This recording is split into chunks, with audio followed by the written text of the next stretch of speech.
नमस्कार, मैं कुसुम शर्मा जीवन क्रांति न्यूज पर आप सभी का स्वागत करती हूँ। आपको बता दें इस समय मौजूद हैं हम करनाल के जाट भवन में, जहाँ पर आपको बता दें कि आज जो कि आप देख सकते हैं ये बैनर आपको नज़र आ जाएगा भक्त शिरोमणि धन्ना जी की जयंती जो कि गांव धनोरी के जिला कैथल में मनाई जानी है। और उसी के चलते आज भाजपा सरकार के पूर्व प्रदेशाध्यक्ष सुभाष बराला जी आज निमंत्रण देने के लिए जाट भवन में पहुंचे थे। तो चलिए चलकर जानते हैं उनसे क्या कुछ उनका कहना है और क्या कार्यक्रम का समय रहने वाला है, कितने इस जयंती में जो लोग हैं वो पहुंचने वाले हैं। तब तक वीडियो को शेयर कर दीजिए। कब दिया जाएगा जब इस प्रकार के जब मौके आते हैं, हम एकजुटता के साथ एक इस प्रकार का हम संदेश देने में कामयाब हो। और वो मौका है 23 अप्रैल को हम ज्यादा से ज्यादा संख्या में धनोरी गांव में पहुंचे। वैसे कार्यक्रम 3 दिवसीय है।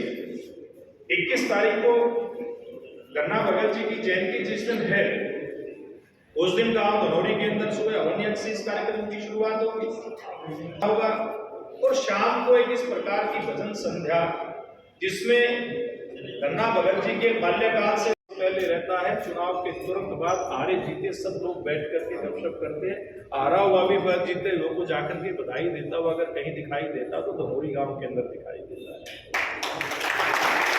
तो ऐसा गांव और इसलिए उस गांव का बहुत सारी चीजें देखते हुए ये चयन हुआ और उसमें आप और हम सब लोग से जुड़े पदाधिकारी को बैठे बल्कि सब समाज के सब संस्थाओं से जुड़े लोग यहाँ पर उपस्थित हैं। इस जिले के सब चुने हुए प्रतिनिधि भी हमारे बीच उपस्थित हैं। तो आइए हम एक संकल्प लेकर के आज की इस बैठक से चलते हैं। मुख्यमंत्री जी ने प्रयास किए कि हम सब मिलकर के सब पात्राओं का सम्मान करते हुए समाज पूरी तरह से अपने देश को आगे लेकर के जाने के लिए एकजुट है। बात और है, इसको हम छोटा कुरुक्षेत्र भी कह सकते हैं। इस गांव के अंदर अलग अलग जो मत पंथ को मानने वाले हमारे समाज के नागरिक हैं, उनकी प्रेरणा से और केवल गांव के सहयोग से 35 मंदिरों का निर्माण इस गांव के अंदर हुआ है।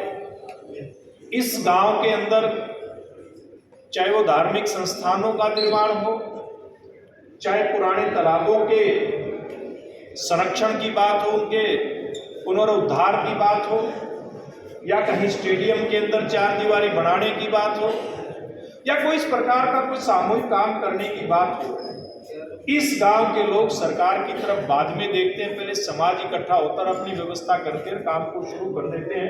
बाद में वो शासन प्रशासन का सहयोग आए तो स्वीकार है, नहीं तो वो अपने दम के ऊपर सारी व्यवस्थाएं खड़ी करते हैं।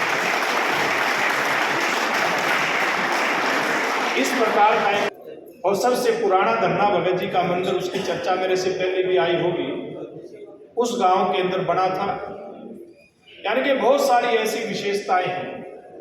और एक विशेषता और है जो शायद इस पंक्ति में बैठे राजनीतिक लोग हैं उनके लिए तो प्रेरणा वाली है ही, इस साइड में बैठे हुए हमारे बंधुओं के लिए भी प्रेरणा की बात हो सकती है।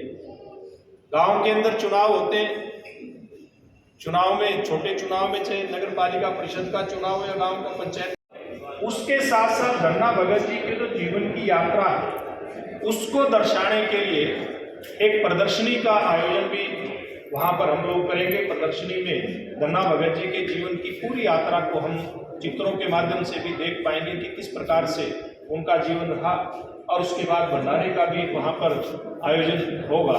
यानी कि इस प्रकार का कार्यक्रम जो 3 दिन लगातार चलेगा और 23 तारीख को सरकार के साथ साथ यानी कि मुख्यमंत्री जी के साथ साथ समाज के भी प्रमुख वहां पर जो अगवा है वो वहां पर उपस्थित रहेंगे, संत महात्मा वहां पर उपस्थित रहेंगे।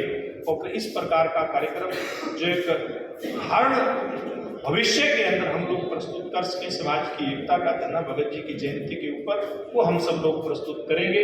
उसकी तैयारी के लिए आप जितनी भी संख्या में जाट जी ने कहा कि पूरी ताकत लगा करके जाएंगे, उसके साथ साथ यहाँ चुने हुए प्रतिनिधि भी उपस्थित है, सामने भी उपस्थित है। और समाज के प्रमुख यहाँ सब बरादरियों के कार्यकर्ता उपस्थित हैं। मेरी आप सब लोगों से भी अपील है कि आप बड़ी संख्या में वहाँ पर पहुँचकर योगदान दें। यही अपील करने के लिए आपके बीच में आया था और मैं आपसे इजाज़त देने से पहले आपसे आग्रह करूँगा कि जोरदार हम नारा लगाएंगे ताकि मेरे को भी थोड़ा सा इस बात का एहसास आपकी तरफ से मिल जाए कि बड़ी संख्या में आप लोग वहाँ पहुँचने वाले हैं। तो आप जोर का जयकारा लगाएंगे, संत धन्ना भगत जी की। संत आज करनाल पहुंचे जी। आज करनाल में करनाल जिले की जो प्रमुख संस्थाओं के हमारे यहाँ सम्मानित पदाधिकारी हैं, राजनीतिक सामाजिक क्षेत्र के कार्यकर्ता हैं, उनके माध्यम से जो धन्ना भगत जी की जयंती मनाई जाएगी 23 अप्रैल को कैथल जिले के धनोड़ी गांव में, उसका निमंत्रण देने के लिए मैं आया हूँ। यहाँ पर आप सब पत्रकार मित्रों ने देखा है कि समाज के जाट समाज के जोगिंदर लाडर जी से लेकर के और अन्य सामाजिक कार्यकर्ता, जाट समाज के अलग अलग संस्थाओं के पदाधिकारी और सामाजिक और राजनीतिक क्षेत्र के चुने हुए प्रतिनिधि भी हमारे बीच में हैं।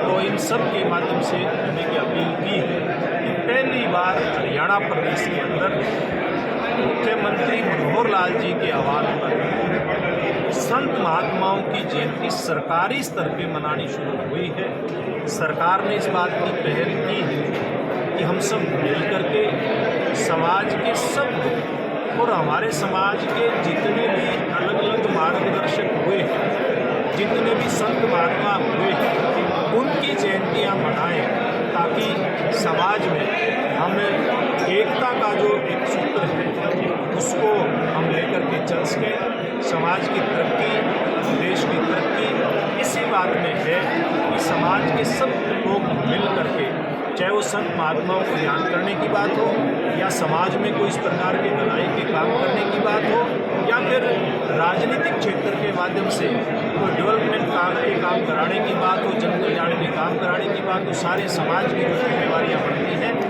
मिल करके हम लोग उठाएंगे तो निश्चित रूप से हम अपने प्रदेश को आगे लेकर। सर, एक दिल्ली के बाद हरियाणा में भी जो है पोस्टर वार आम आदमी पार्टी द्वारा किया जा रहा है, किस तरह देखते हैं, क्या कुछ कहना चाहेंगे? वैसे तो मैं आज केवल इसी विषय पर आग्रह चाहूँगा कि आप लोगों का फोकस हो, लेकिन ये जो राजनीतिक कार्यक्रम है ये चलते रहे हैं, चलते रहेंगे।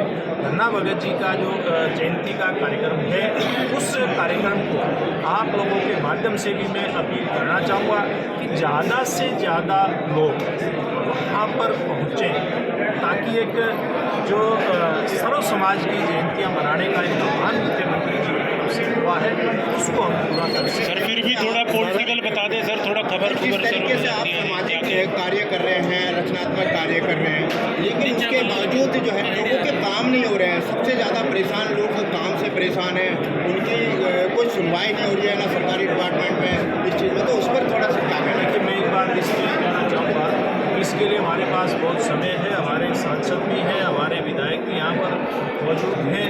ऐसे जो सवाल हैं उनका जवाब ये बेहतर तरीके से दे पाएंगे क्योंकि ये छोटी छोटी जो व्यवस्थाएं होती हैं, जनसेवा का काम सरकार का एक जिम्मेवारी का काम बनता है, हमारे चुने हुए की जिम्मेवारी है उसको करें। और ये निश्चित रूप से आपके सवाल को अलग से लेकर के बाद में इस प्रेस के बाद इस प्रकार की कोई भी समस्या उसका समाधान करने का काम करें। बराला जी, आपने कहा कि आज राजनीति की बात कोई नहीं होगी, लेकिन विपक्ष का ये कहना है कि जिस तरह की जयंतियां मनाई जा रही हैं, सरकार ये जयंतियां मनाने के साथ साथ वोट बैंक इकट्ठा कर रही है, सरकार डरी हुई है। देखिए, ये काम उनका है, वो क्या कह रहे हैं क्या नहीं कह रहे। हम किसी भी प्रकार से अन्यथा इसका कोई आयोजन नहीं करेंगे। केवल और केवल शुद्ध रूप से हमारे समाज की तरक्की किस बात में निहित है, किस रास्ते से समाज आगे बढ़ सकता है, किस रास्ते से समाज की एकता हो सकती है,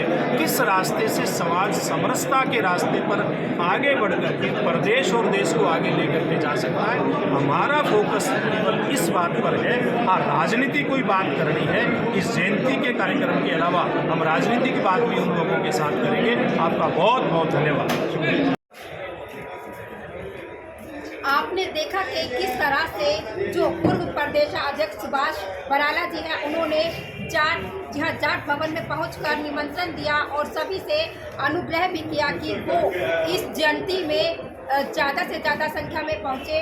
और हमारी आप लोगों से यही अपील, जो भी लोग इस वीडियो को देख रहे हैं, इस खबर को देख रहे हैं, साथ के साथ शेयर जरूर कर दीजिए। आप देख रहे हैं करनाल CM सिटी से जीवन क्रांति न्यूज़ के साथ